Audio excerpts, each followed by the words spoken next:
Assalamualaikum warahmatullahi wabarakatuh. Shalom, salam sejahtera bagi kita semua. Om Swastiastu, Namo Buddhaya, salam kebajikan. Halo semua, saya Lydia Elizabeth Manurung dengan NIM 22055200042 akan menyampaikan mengenai materi peristiwa kemudian dalam mata kuliah pengauditan 2 di semester 4 untuk memenuhi penilaian UAS presentasi audit dengan dosen pengampu Bapak Arif Himawan Dwi Nugroho. Pertama-tama, saya akan menjelaskan mengenai apa itu peristiwa kemudian. Peristiwa kemudian adalah peristiwa yang terjadi di antara tanggal laporan keuangan dan tanggal laporan auditor dan fakta yang diketahui oleh auditor setelah tanggal laporan auditor. Dalam standar audit atau SA, ini berhubungan dengan tanggung jawab auditor berkaitan dengan peristiwa kemudian dalam suatu audit atas laporan keuangan. Nah, peristiwa kemudian saya gambarkan seperti berikut. Di antara tanggal laporan keuangan dan tanggal publikasi laporan keuangan.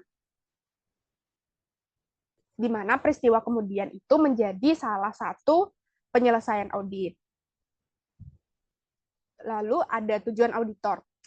Tujuan auditor adalah untuk yang pertama memperoleh bukti audit yang cukup dan tepat tentang apakah peristiwa yang terjadi antara tanggal laporan keuangan dan tanggal laporan auditor yang mengharuskan penyesuaian atau pengungkapan dalam laporan keuangan secara tepat telah digambarkan dalam laporan keuangan tersebut sesuai dengan kerangka laporan keuangan yang berlaku. Kemudian selanjutnya merespons secara tepat fakta yang diketahui oleh auditor setelah tanggal laporan auditor yang mana jika diketahui oleh auditor pada tanggal tersebut kemungkinan menyebabkan auditor mengubah laporan auditnya.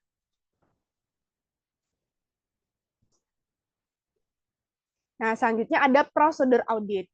Auditor tidak memiliki kewajiban untuk melaksanakan prosedur audit atas laporan keuangan setelah tanggal laporan auditor.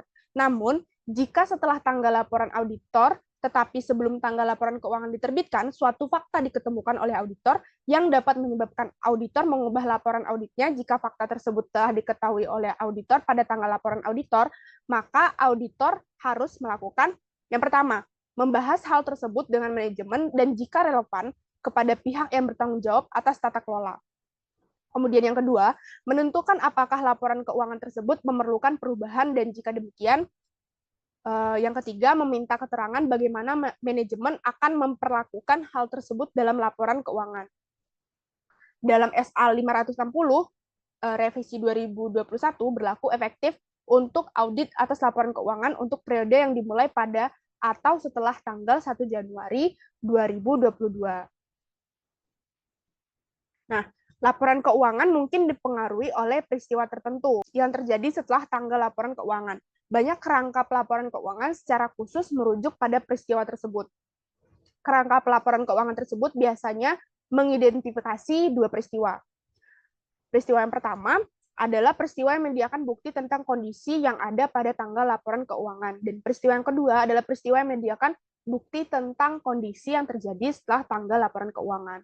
Dalam SA 700 menjelaskan bahwa tanggal laporan auditor menginformasikan kepada pembaca bahwa auditor telah mempertimbangkan pengaruh atas peristiwa dan transaksi yang diketahui oleh auditor dan yang terjadi sampai pada tanggal tersebut. Kemudian ada tanggal efektif. Standar audit ini berlaku efektif untuk audit atas laporan keuangan untuk periode yang dimulai pada atau setelah tanggal yang pertama 1 Januari 2013 untuk emiten, kemudian yang kedua ada 1 Januari 2014 untuk entitas lain emiten.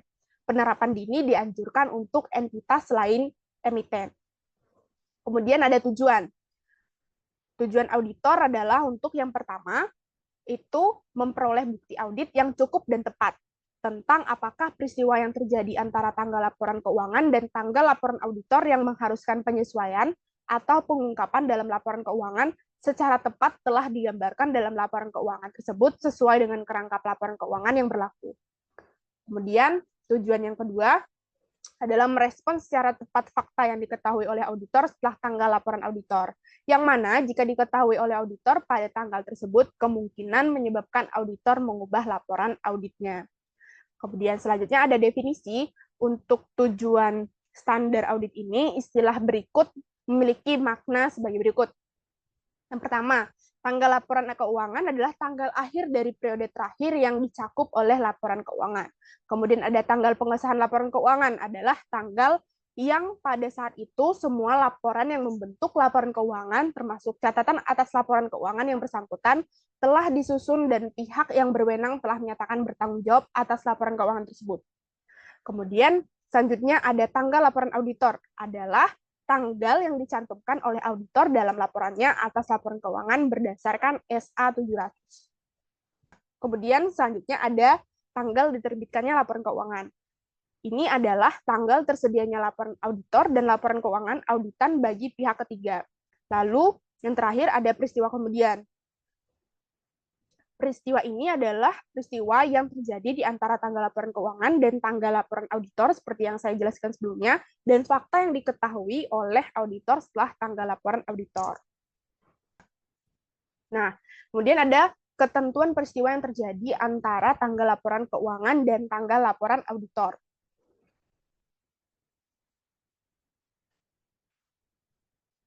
Yang pertama, auditor harus melaksanakan prosedur audit yang dirancang untuk memperoleh bukti audit yang cukup dan tepat, bahwa seluruh peristiwa yang terjadi antara tanggal laporan keuangan dengan tanggal laporan auditor yang mengharuskan penyesuaian atau pengungkapan dalam laporan keuangan telah diidentifikasi. Namun, auditor tidak diharapkan untuk melakukan prosedur audit tambahan atas hal-hal yang mana prosedur audit yang sebelumnya diterapkan telah menyediakan kesimpulan yang memadai. Kemudian yang kedua, ada auditor harus melakukan prosedur yang disyaratkan oleh paragraf 6, sehingga prosedur tersebut mencakup periode dari tanggal laporan keuangan sampai ke tanggal laporan auditor, atau periode terdekat yang dapat dicapai. Auditor harus mempertimbangkan penilaian risiko auditor dalam menetapkan sifat dan luas prosedur audit yang harus mencakup hal-hal seperti berikut. Yang pertama, memperoleh suatu pemahaman tentang prosedur yang telah ditetapkan oleh manajemen untuk memastikan bahwa peristiwa kemudian teridentifikasi. Kemudian, selanjutnya meminta keterangan dari manajemen dan jika relevan, pihak yang bertanggung jawab atas tata kelola tentang peristiwa kemudian yang telah terjadi yang mungkin memengaruhi laporan keuangan. Lalu selanjutnya membaca risalah rapat ketika ada tentang pemilik, manajemen, dan pihak yang bertanggung jawab atas tata kelola entitas yang rapat tersebut diadakan setelah tanggal laporan keuangan dan meminta keterangan tentang hal-hal yang dibahas dalam rapat tersebut yang risalah hasil rapatnya belum tersedia. Kemudian yang terakhir, membaca laporan keuangan interim terakhir entitas jika ada. Nah, lalu selanjutnya yang ketiga, itu auditor jika sebagai hasil prosedur yang dilakukan seperti yang disyaratkan oleh paragraf 6 dan 7 tadi, auditor mengidentifikasi peristiwa yang mengharuskan penyesuaian atau pengungkapan dalam laporan keuangan. Auditor harus menentukan apakah setiap peristiwa tersebut telah digambarkan dalam laporan keuangan secara tepat dan sesuai dengan kerangka pelaporan keuangan yang berlaku. Kemudian ada representasi tertulis. Nah, auditor dalam representasi tertulis harus meminta kepada manajemen dan jika relevan, pihak yang bertanggung jawab atas tata kelola untuk memberikan suatu representasi tertulis berdasarkan SA 5803 yang menyatakan bahwa seluruh peristiwa yang terjadi setelah tanggal laporan keuangan dan memerlukan penyesuaian atau pengungkapan sesuai dengan kerangka pelaporan keuangan yang berlaku telah disesuaikan atau diungkapkan.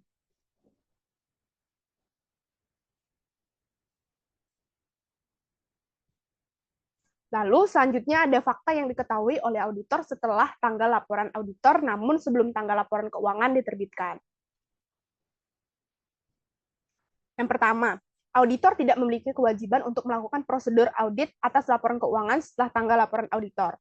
Namun, jika setelah tanggal laporan auditor tetapi sebelum tanggal laporan keuangan diterbitkan, suatu fakta diketemukan oleh auditor yang mungkin menyebabkan auditor mengubah laporan auditnya. Jika fakta tersebut telah diketahui oleh auditor pada tanggal laporan auditor, maka yang harus dilakukan auditor adalah yang pertama, membahas hal tersebut dengan manajemen dan jika relevan dengan pihak yang bertanggung jawab atas tata kelola. Kemudian yang kedua, menentukan apakah laporan keuangan tersebut memerlukan perubahan dan jika demikian, meminta keterangan bagaimana manajemen akan memperlakukan hal tersebut dalam laporan keuangan. Kemudian fakta selanjutnya adalah Jika manajemen mengubah laporan keuangan, maka yang harus auditor lakukan adalah yang pertama, melaksanakan prosedur audit yang diperlukan dalam kondisi atas perubahan tersebut. Kemudian yang kedua, kecuali jika kondisi yang tertera dalam paragraf 2 terjadi. Maka yang harus dilakukan adalah yang pertama, memperluas prosedur audit yang disebutkan dalam paragraf 6 dan 7 sampai pada tanggal laporan auditor baru. Dan yang kedua, menyediakan suatu laporan auditor baru atas laporan keuangan yang telah diubah. Laporan auditor yang baru tidak dapat diberi tanggal lebih awal daripada tanggal persetujuan atas perubahan laporan keuangan. Lalu, kondisi seperti apa yang disebutkan dalam paragraf 12 tadi? Nah, berikut adalah kondisinya. Nah, dapat kita lihat dalam paragraf 12 itu menjadi salah satu juga fakta yang diketahui oleh auditor setelah tanggal laporan auditor namun sebelum tanggal laporan keuangan diterbitkan. Kemudian, fakta yang ketiga dalam paragraf 12 dapat kita ketahui bila mana peraturan perundang-undangan atau kerangka pelaporan keuangan tidak melarang manajemen untuk membatasi perubahan atas laporan keuangan yang disebabkan oleh pengaruh peristiwa kemudian atau peristiwa yang menyebabkan perubahan dan pihak yang bertanggung jawab untuk menyetujui laporan keuangan tidak dilarang untuk membatasi persetujuan terhadap perubahan yang bersangkutan. Maka auditor diizinkan untuk membatasi prosedur audit atas peristiwa kemudian yang disyaratkan pada paragraf 11 bagian B tadi yang sudah saya sebutkan. Di mana kecuali jika kondisi yang tertera dalam paragraf 12 terjadi, ada dua hal yang harus kita lakukan, seperti yang sudah saya sebutkan sebelumnya. Oke, berkaitan dengan perubahan tersebut, maka dalam kasus ini, auditor harus melakukan, yang pertama, mengubah laporan auditor dengan memasukkan suatu tanggal tambahan yang dibatasi sampai dengan perubahan tersebut. Hal ini menunjukkan bahwa prosedur auditor untuk peristiwa kemudian hanya dibatasi pada perubahan atas laporan keuangan yang digambarkan dalam catatan atas laporan keuangan yang relevan. Atau yang kedua, menyajikan suatu laporan auditor baru atau laporan auditor yang diubah yang meliputi suatu pernyataan dalam suatu paragraf penekanan suatu hal atau paragraf hal lain yang menyampaikan bahwa prosedur audit atas peristiwa kemudian hanya terbatas untuk perubahan pada laporan keuangan seperti yang dijelaskan dalam catatan atas laporan keuangan yang relevan. Nah, kemudian ada fakta yang selanjutnya, itu dalam beberapa yurisdiksi, manajemen mungkin tidak disyaratkan oleh peraturan perundang-undangan atau kerangka pelaporan keuangan untuk menerbitkan laporan keuangan yang diubah, dan oleh karena itu, auditor tidak perlu menyediakan suatu laporan auditor yang diubah atau yang baru. Namun, jika manajemen tidak mengubah laporan keuangan dalam kondisi yang auditor yakin bahwa laporan keuangan tersebut perlu diubah, maka yang harus dilakukan adalah jika laporan auditor belum diserahkan kepada entitas, auditor harus mengubah opininya seperti yang disyaratkan dalam SA 7055 dan kemudian menyerahkan laporan auditor tersebut, atau jika laporan auditor telah diserahkan kepada entitas, auditor harus memberitahu manajemen, dan kecuali jika semua pihak yang bertanggung jawab atas tata kelola terlibat dalam pengelolaan entitas, pihak yang bertanggung jawab atas tata kelola entitas agar tidak menerbitkan laporan keuangan kepada pihak ketiga sebelum perubahan yang diperlukan dibuat. Jika laporan keuangan diterbitkan, kemudian tanpa memasukkan perubahan yang diperlukan, auditor harus mengambil tindakan yang tepat untuk mencegah pengguna meletakkan kepercayaan terhadap laporan auditor tersebut. Nah, selanjutnya ada fakta yang diketahui oleh auditor setelah laporan keuangan diterbitkan. Yang pertama, setelah laporan keuangan diterbitkan, auditor tidak memiliki kewajiban untuk melakukan prosedur audit atas laporan keuangan tersebut. Namun, jika setelah laporan keuangan diterbitkan, suatu fakta diketahui oleh auditor, yang jika fakta tersebut diketahui oleh auditor pada tanggal laporan auditor, mungkin dapat menyebabkan auditor mengubah laporan auditnya. Maka yang harus dilakukan auditor adalah yang pertama, membahas hal tersebut dengan manajemen dan jika relevan, dengan pihak yang bertanggung jawab atas tata kelola. Yang kedua, menentukan apakah laporan keuangan memerlukan perubahan atau tidak. Yang ketiga, meminta keterangan bagaimana manajemen bermaksud untuk menyelesaikan hal tersebut dalam laporan keuangan. Lalu, fakta selanjutnya, jika manajemen mengubah laporan keuangan, maka yang harus dilakukan oleh auditor adalah poin yang pertama, melaksanakan prosedur audit yang diperlukan dalam kondisi atas perubahan tersebut. Lalu selanjutnya, menelaah tahap-tahap yang dilakukan oleh manajemen untuk memastikan bahwa setiap pihak yang menerima laporan keuangan yang diterbitkan sebelumnya bersamaan dengan laporan auditor diberi informasi tentang situasi tersebut. Kemudian yang selanjutnya, kecuali jika kondisi dalam paragraf 12 berlaku. Maka yang harus dilakukan adalah yang pertama, memperluas prosedur audit yang disebutkan dalam paragraf 6 dan 7 sampai pada tanggal laporan auditor baru, dan tanggal laporan auditor baru tidak lebih awal daripada tanggal persetujuan atas perubahan laporan keuangan. Dan yang kedua, menyerahkan laporan auditor baru atas laporan keuangan yang diubah. Nah, yang perlu auditor lakukan selanjutnya juga ada ketika kondisi dalam paragraf 12 terjadi, ubah laporan auditor atau serahkan laporan auditor baru seperti yang disyaratkan oleh paragraf 12.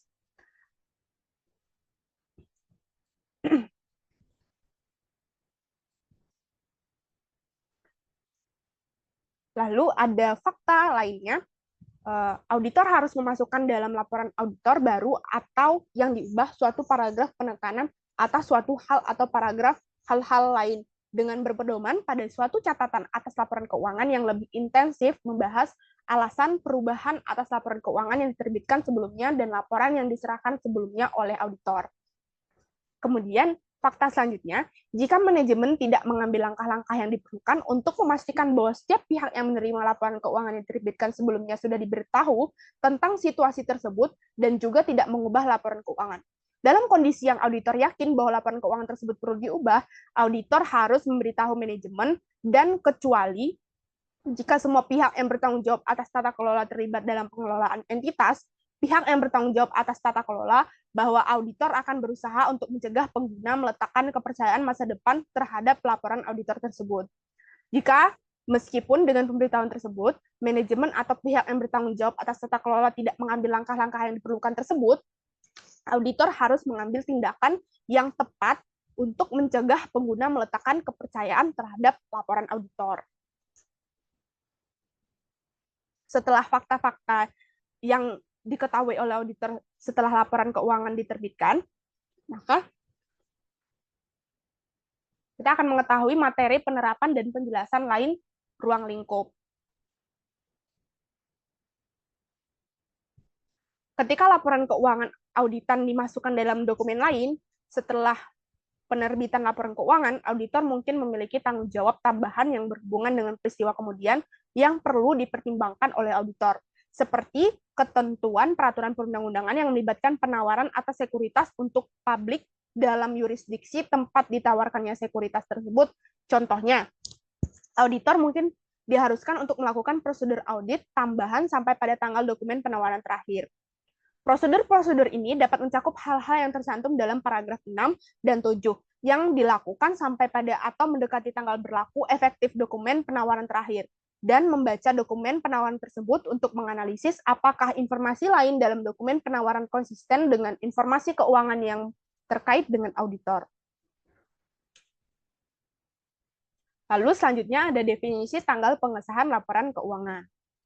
Dalam beberapa yurisdiksi, peraturan perundang-undangan mengidentifikasi individu atau badan-badan, sebagai contoh, manajemen atau pihak yang bertanggung jawab atas tata kelola, yang bertanggung jawab untuk menyimpulkan bahwa semua pernyataan yang membentuk laporan keuangan, termasuk di dalamnya catatan atas laporan keuangan yang terkait, telah disusun dan menetapkan proses persetujuan yang diperlukan. Dalam yurisdiksi yang lain, proses persetujuan tidak ditentukan dalam peraturan perundang-undangan dan entitas mengikuti prosedurnya sendiri dalam menyusun dan menyelesaikan laporan keuangannya dalam kacamata manajemen dan struktur tata kelola yang ada. Kemudian ada dalam beberapa yurisdiksi, persetujuan akhir oleh pemegang saham diperlukan. Dalam yurisdiksi tersebut, persetujuan terakhir oleh pemegang saham tidak diperlukan untuk auditor menyimpulkan bahwa bukti audit yang cukup dan tepat yang menjadi basis bagi opini auditor atas laporan keuangan telah diperoleh. Tanggal persetujuan laporan keuangan untuk tujuan standar audit ini adalah tanggal yang lebih awal yang pada saat itu Pihak yang berwenang menentukan bahwa seluruh pernyataan yang membentuk laporan keuangan, termasuk di dalamnya catatan yang terkait, telah disusun dan pihak yang berwenang telah menyatakan bahwa mereka bertanggung jawab atas laporan keuangan tersebut.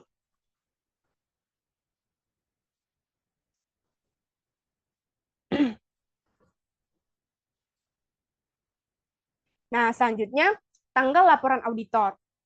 Laporan auditor tidak dapat diberi tanggal lebih awal daripada tanggal yang pada saat itu auditor telah memperoleh bukti yang cukup dan tepat sebagai basis opini atas laporan keuangan, termasuk bukti bahwa semua laporan yang membentuk laporan keuangan termasuk di dalamnya catatan atas laporan keuangan yang terkait telah disusun dan pihak yang berwenang telah menyatakan bahwa mereka bertanggung jawab atas laporan keuangan tersebut. Sebagai konsekuensinya, tanggal laporan auditor tidak dapat lebih awal dari tanggal pengesahan atas laporan keuangan seperti yang didefinisikan dalam paragraf 5 bagian B. Suatu periode waktu mungkin berlalu karena masalah administratif atau tanggal laporan auditor sebagaimana yang didefinisikan dalam paragraf 5 bagian C dan tanggal penyerahan laporan auditor kepada entitas.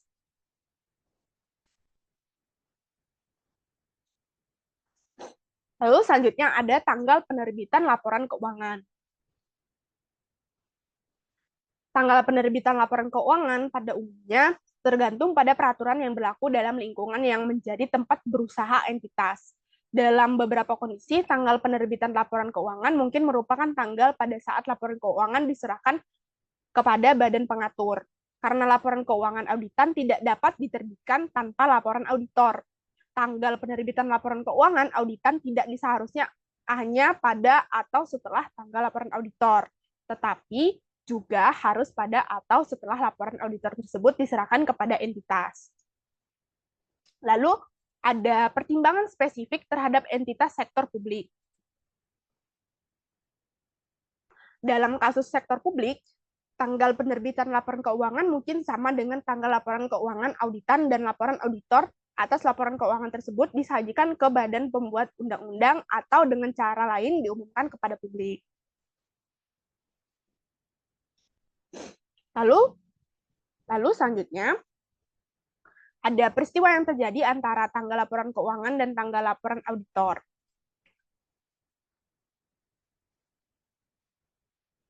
Yang pertama, tergantung pada penilaian resiko oleh auditor, prosedur audit yang disyaratkan dalam paragraf 6 mungkin mencakup prosedur yang diperlukan untuk memperoleh bukti audit yang cukup dan tepat, meliputi penelaahan atau pengujian atas catatan akuntansi atau transaksi yang terjadi antara tanggal laporan keuangan dan tanggal laporan auditor. Prosedur audit yang diharuskan oleh paragraf 6 dan 7 adalah tambahan prosedur yang mungkin dilakukan oleh auditor untuk tujuan lain, dan mungkin memberikan bukti mengenai peristiwa kemudian. Sebagai contoh, untuk memperoleh bukti audit untuk saldo akun pada tanggal laporan keuangan seperti prosedur pisah batas atau prosedur yang berhubungan dengan penerimaan kemudian akun piutang. Kemudian yang selanjutnya, pada paragraf 7 menjelaskan prosedur audit tertentu dalam konteks bahwa auditor disyaratkan untuk melakukan prosedur menurut paragraf 6. Namun, prosedur peristiwa kemudian yang dilakukan oleh auditor mungkin tergantung pada informasi yang tersedia, dan khususnya seberapa luas catatan akuntansi telah disiapkan sejak tanggal laporan keuangan. Jika catatan akuntansi bukan yang terkini, dan oleh karena itu tidak terdapat laporan keuangan interim, atau baik untuk tujuan internal maupun eksternal, yang disiapkan atau risalah rapat manajemen atau pihak yang bertanggung jawab atas tata kelola belum dibuat, prosedur audit yang relevan mungkin menggunakan inspeksi atas buku dan catatan yang tersedia, termasuk rekening koran bank. Pada paragraf A8 memberikan contoh beberapa hal tambahan yang dapat dipertimbangkan oleh auditor dalam rangkaian permintaan keterangan ini. Dapat kita lihat dalam paragraf A8 tertulis sebagai tambahan terhadap prosedur audit yang disyaratkan oleh paragraf 7 tadi, auditor dapat mempertimbangkan hal-hal berikut sebagai langkah yang diperlukan dan tepat untuk: pertama, membaca budget perusahaan terakhir yang tersedia, perakiraan arus kas, dan laporan manajemen lain yang terkait untuk periode setelah tanggal laporan keuangan. Kemudian selanjutnya meminta keterangan atau memperluas permintaan keterangan sebelumnya yang dilakukan secara tertulis maupun lisan kepada penasihat hukum entitas tentang proses litigasi dan klaim, Atau selanjutnya, mempertimbangkan apakah representasi tertulis yang mencakup peristiwa kemudian tertentu mungkin diperlukan untuk mendukung bukti audit yang lain, dan dengan demikian dapat diperoleh bukti audit yang cukup dan tepat. Kemudian ada permintaan keterangan yang tertulis dalam paragraf A9. Dalam meminta keterangan dari manajemen dan jika relevan, pihak yang bertanggung jawab atas tata kelola tentang apakah ada peristiwa kemudian yang telah terjadi yang mungkin memengaruhi laporan keuangan.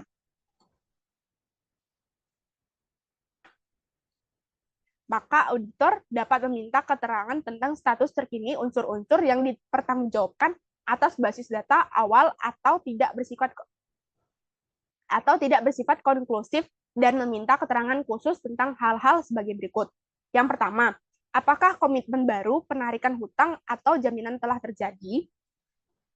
Yang kedua, apakah penjualan atau akuisisi aset telah terjadi atau direncanakan? Kemudian yang ketiga, apakah telah terjadi peningkatan modal atau penerbitan instrumen hutang seperti penerbitan saham atau surat hutang baru, atau suatu perjanjian untuk penggabungan atau likuidasi telah dilakukan atau direncanakan.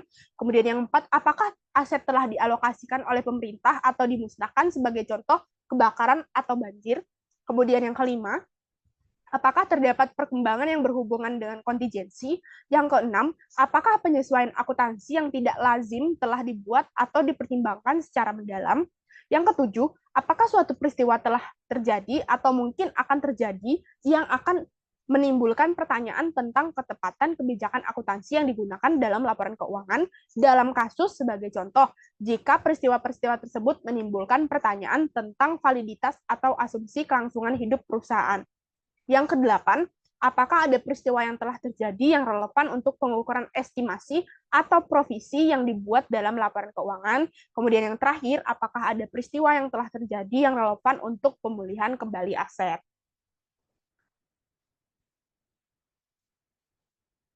Nah, selanjutnya membaca risalah rapat. Pertimbangan spesifik terhadap entitas sektor publik. Dalam A10, dalam sektor publik, auditor dapat membaca catatan ofisial atas tindakan yang relevan dengan badan legislatif dan meminta keterangan tentang hal-hal yang berkaitan dengan tindakan tersebut di mana catatan ofisial belum tersedia.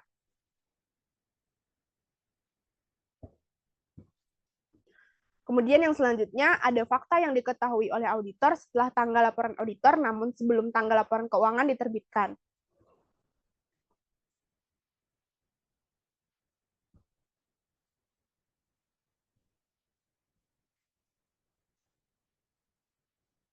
Yaitu ini merupakan tanggung jawab manajemen terhadap auditor.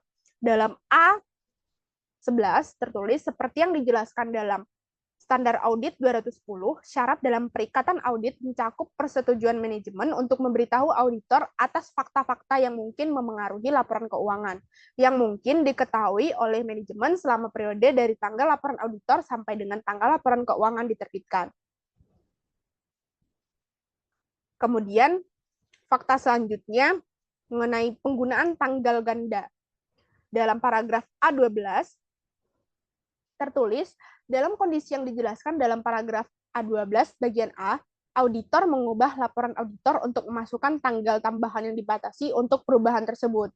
Tanggal laporan auditor atas laporan keuangan sebelum perubahan kemudian oleh manajemen tetap tidak berubah karena tanggal ini menginformasikan pembaca tentang kapan pekerjaan audit atas laporan keuangan tersebut diselesaikan. Namun, suatu tanggal tambahan dimasukkan dalam laporan auditor untuk menginformasikan kepada pengguna bahwa prosedur audit setelah tanggal tersebut terbatas pada perubahan kemudian atas laporan keuangan. Untuk ilustrasi tentang tanggal tambahan tersebut adalah tanggal laporan auditor, kecuali yang berkaitan dengan catatan Y, yang berkaitan tanggal penyelesaian prosedur audit terbatas untuk perubahan yang dijelaskan dalam catatan Y. Kemudian ada fakta selanjutnya mengenai tidak ada perubahan atas laporan keuangan oleh manajemen. Dalam paragraf A 13, dalam beberapa yurisdiksi, manajemen mungkin tidak disyaratkan oleh peraturan perundang-undangan atau oleh kerangka laporan keuangan untuk menerbitkan laporan keuangan yang sudah diubah. Hal ini seringkali terjadi ketika penerbitan laporan keuangan untuk periode berikutnya semakin dekat sepanjang pengungkapan yang tepat dibuat dalam laporan tersebut.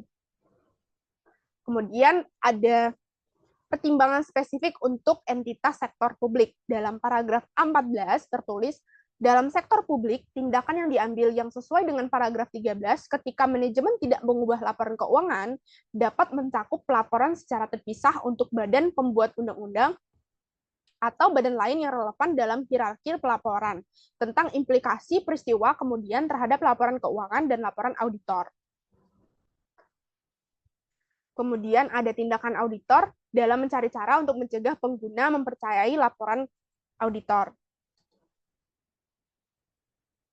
Nah, dalam paragraf A15 tertulis, auditor mungkin perlu memenuhi kewajiban hukum tambahan pada waktu auditor telah memberitahu manajemen untuk tidak menerbitkan laporan keuangan dan manajemen telah menyetujui permintaan tersebut. Lalu dalam A16 tertulis, jika manajemen telah menerbitkan laporan keuangan, walaupun ada pemberitahuan dari auditor untuk tidak menerbitkan laporan keuangan kepada pihak ketiga, tindakan auditor untuk mencegah pengguna mempercayai laporan auditor atas laporan keuangan tergantung pada hak dan kewajiban hukum auditor. Sebagai konsekuensinya, auditor mungkin mempertimbangkan adalah tepat untuk mencari advis hukum.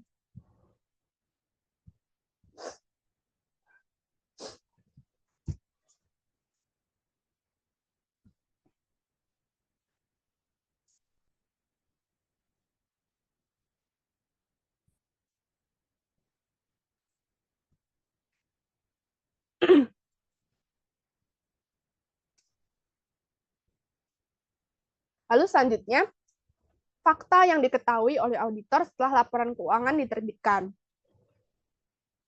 Tidak ada perubahan atas laporan keuangan oleh manajemen. Maka pertimbangan spesifik terhadap entitas sektor publik tertulis dalam paragraf A17, dalam beberapa yurisdiksi, entitas dalam sektor publik mungkin dilarang oleh peraturan perundang-undangan untuk menerbitkan laporan keuangan yang sudah diubah. Dalam kondisi tersebut, tindakan yang tepat bagi auditor adalah untuk melaporkan hal tersebut kepada badan statutori yang tepat. Kemudian, tindakan auditor dalam mencari cara untuk mencegah pengguna mempercayai laporan auditor. Tertulis dalam paragraf A18, ketika auditor yakin bahwa manajemen atau pihak yang bertanggung jawab atas tata kelola telah gagal untuk mengambil langkah-langkah yang perlu untuk mencegah pengguna mempercayai laporan auditor atas laporan keuangan yang sebelumnya diterbitkan oleh perusahaan, walaupun ada pemberitahuan sebelumnya dari auditor bahwa auditor akan mengambil tindakan dalam mencari cara untuk mencegah pengguna mempercayai laporan tersebut, tindakan auditor tergantung pada hak dan kewajiban hukum auditor. Sebagai konsekuensinya, auditor mungkin mempertimbangkan adalah tepat untuk mencari advis hukum. Berarti ini tadi isinya sama dengan kurang lebih dengan A16.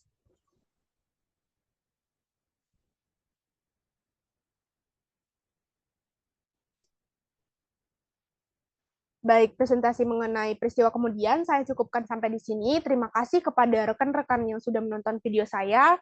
Semoga video ini bisa menjadi manfaat bagi kita semua dalam memahami peristiwa kemudian yang didasarkan pada SA 560. Jangan lupa like, share, dan komen video ini ya.